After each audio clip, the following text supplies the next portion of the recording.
Jeg hedder Maja, jeg er 11 år, og jeg kan godt lide at læse bøger om piger, som hvordan man ser deres liv fra deres synsvinkler, og jeg kan også rigtig godt lide at læse fantasy. Til jul ønsker jeg mig en bog, som er skrevet af Josefine Ottesen, som hedder Helgedaner, og det er fordi, at jeg har været til foredrag, og det sidste jeg var til med hende, der fortalte hun om den her bog, og den lød rigtig spændende,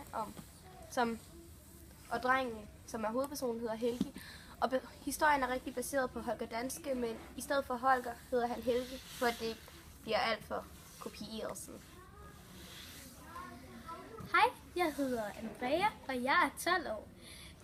Jeg kan godt lide at læse bøger om uhyggelige ting, og jeg kan rigtig godt lide sci-fi, dystopia og gys. Jeg kan selvfølgelig også godt lide fantasy og fakta, men det er dem, der fanger mig mest. Til jul så ønsker jeg mig rigtig mange bøger, men øverst på min ønskeliste står Twilight Sagaen.